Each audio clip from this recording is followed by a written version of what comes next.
Visit OnTableTop.com and comment on all 3 days of the Flames of War Bootcamp to be in with a chance of winning one of 3 Flames of War bundles. Hi everybody, I'm back with Chris from Battlefront, and today we're having a look at Fury. So, this is a smaller set for getting folks into Flames of War. What's the idea behind this, Chris? So the idea behind this one is it's very good for demonstration games for stores and for people who want to get their friends into the hobby. It's very simple to play because it's tank versus tank as opposed to complicating things with infantry. Yeah. And it's a 2-player starter set as opposed to the complete way into Flames of War. Yeah, no, I quite like the idea of this because let's say I'm wanting to get maybe a little brother or a little sister into the game. This might be the perfect thing for me to just pick up as a little gift for them to say, oh, you've seen me playing with my plastic men, you want to have a go too?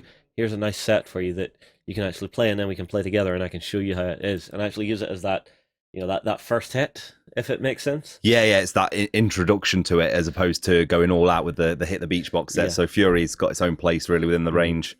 Yeah, well, it's something I notice sometimes whenever you try to bring someone into a new game, they get so overloaded with all the stats and all the different unit options. Yeah, having something super simple to just give them that taste and make them feel like they can play, they can take part without being overwhelmed. Yeah, without being confusing as well, isn't it? Yeah. All right, so the box itself, gorgeous artwork. And inside, if I flip this over, we will see we're getting a big kitty. So we're getting a tiger. We're getting a Stug.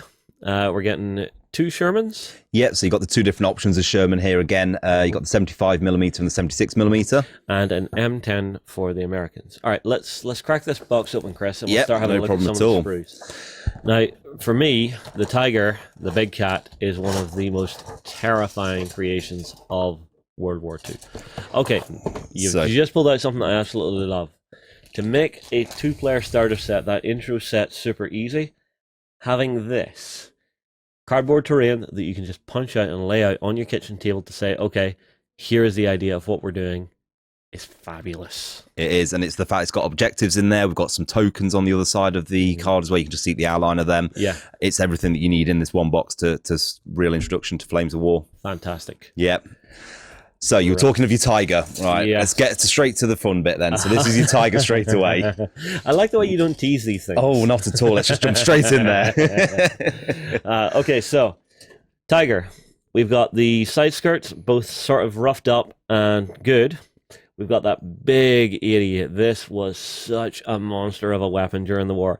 We've got a jerry can, which if you ever wondered where a jerry can's name came from, this will be it. During the war. Yeah, straight off. We've got a little peel here. We've got the peg for your turret. Lower hull, upper deck, lower turret, cupolas. Yep. Stowage bin, spare track, spare track, spare track, spare track. I like the fact that you give us 2 of the hull-mounted machine guns, because if you break it, you've got a spare. I've done that, and the other one where it pings off as you clip it off and you never find it. Too many times. Yeah. We've got the rear of the main hull, front of the main hull. I like the way you've done your Zimmer on here. Gun mantlet, 2 tracks here. I'll flip these over so you can get a better look. These were the bane of some people's existence way back in the day. Because if you damage in a road wheel, you have to take off everyone around it to get at it. Yeah. Great engineer in Germany, great. We then have sides of the main hull, upper turret. Flip this over so that we can see. We've then got the front and the lower plate of the front of the hull. This is the monster. This is the one that I always look at and go, that looks like a tank. That feels like a tank. Had some engineering problems. Yep. But, it was one of those things. There was a certain amount of psychological warfare with this particular vehicle, which is why the Germans quite cleverly turned the Panzer IV and started adding components to it to make it have a silhouette similar to the Tiger. Yeah, and the amount of American soldiers and British soldiers that said every German tank was a Tiger after that. Exactly. But it was that whole thing of the Tiger is just such a monster. It's unkillable. Yeah. One of the best stories I ever heard was whenever the Tiger that Bovington Tank Museum have, the reason they have that is because of a lucky shot. Yeah. So they actually, I think it was a Churchill troop, fired at it, and the shell actually wedged into the turret ring and locked the turret. So the Germans actually abandoned the tank. Yeah, that's it. We're out of here. Quick, off we go, lads. Yeah. You've also got some glorious stories about, just survival. I mean, Shermans. They used to call them Tommy cookers, but one of the funniest ones I ever heard was, one day there was a trip of them heading out, right? And you always had one guy had to be in the front. So the man on point was going to take the first hit. So they drive out. And after a while, they take a hit. And they hear this massive bong, and then they get knocked down into a ditch. And they're going, okay, we're alive. We're alive. What hit us? An idiot. How'd we survive? No, don't care. We're alive. They get out and discovered the idiot firing on them had actually ran out of armor-penetrating shells. So they were firing HE, going, we'll have a go. Yeah, just try it anyway. Yeah. All right, we also get one of Warren's favorite, the Stug 3.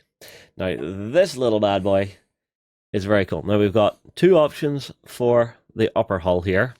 Lower hull, we've got a couple options for the guns. We've got machine gun here, another couple options for the guns, cupolas. We've then got spare track, we've got your Schertzen, we've got your tracks. I'll flip this over. Tracks have a really nice detail on this.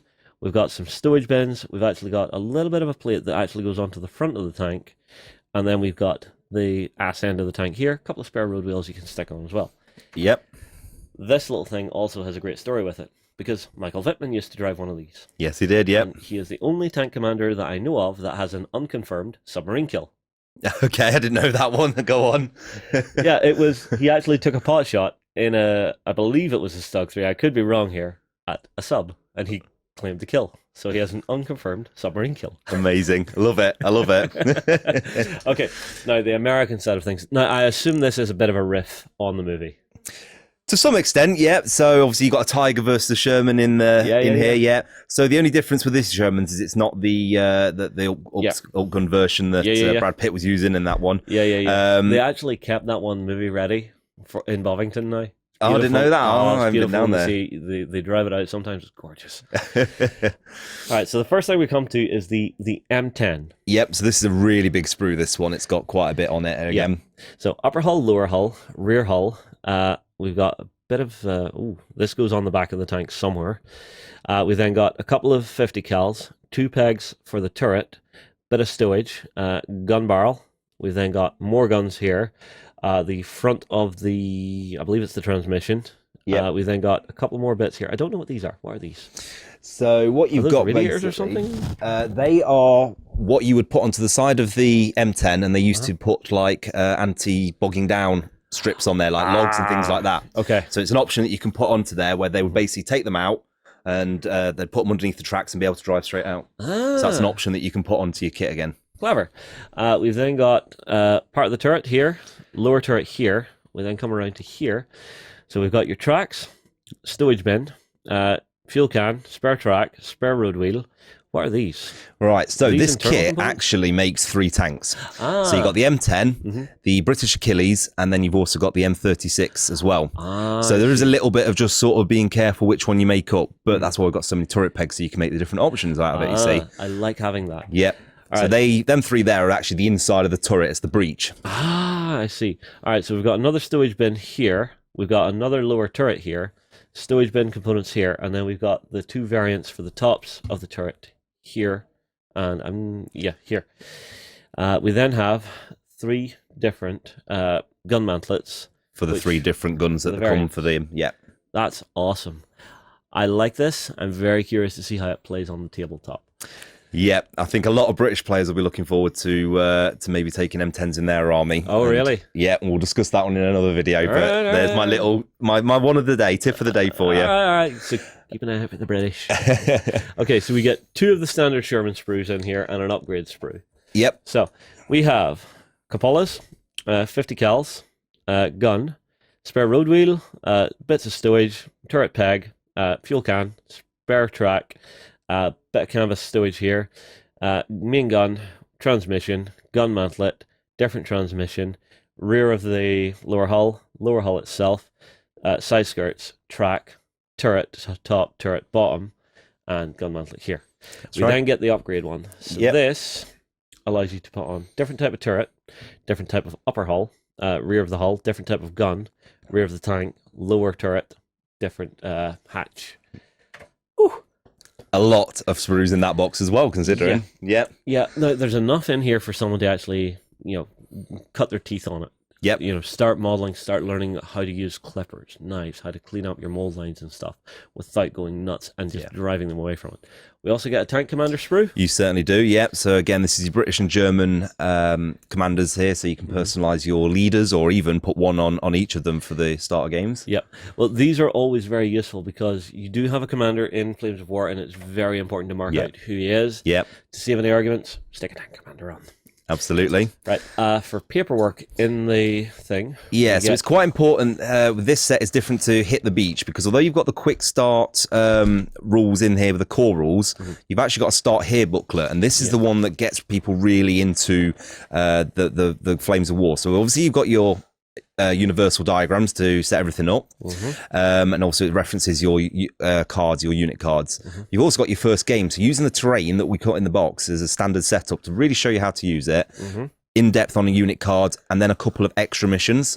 So once you're getting into it, you've got a few different missions there to play with as well. Nice. And I do like the fact that at your leisure you can dive into that main rulebook as well. Yep, so every box set does come with a full rulebook as well. That's the softback version, and that just means that you can take this box and expand with it and go with any of our other box sets and really start your journey. You see Flames of War, and it's got the unit cards in there as well for each of the tanks. You've also got your core rules leaflet here as well. So I assume read the start here, read this. Yeah, and this folds out into quite a long document here. It's like 4 pages, you see. And again, this is the quick start. You just need to basically read these. That shows you how to play the game. And then if you want the more complex side of it, whether it's infantry, when you start looking into more flank shots and things like that, that's when you go to the main rule book. Use your unit cards then for the armor values on all the tanks as well. Again, one thing I always love in games is unit cards, because this makes life so much easier than flicking through rule books. Can I get these separately? Yes, so you will be able to. We've got the Fortress Europe book out this week at the moment with all the new starter sets, and there is some unit cards as well, which hopefully in another video we can have a look through. Hell yes. And that will show people how to use their army for their list building. And then every single army book that we will be doing for the D-Day launch, for the next sort of a year or so, we'll be having unit cards in packs. So people want to use tanks they've already got, they can come back into it, or they can just buy the unit cards like me because you want the whole stack of them on the shelf. All right, well, everybody, that is Fury for Flames of War 4th. Myself and Chris will move on here. Drop your comments below. Tell us, is this the one you would maybe use to bring someone new into the Flames of War hobby? We'll move on. We'll see you again soon. Visit OnTableTop.com and comment on all 3 days of the Flames of War bootcamp to be in with a chance of winning one of 3 Flames of War bundles.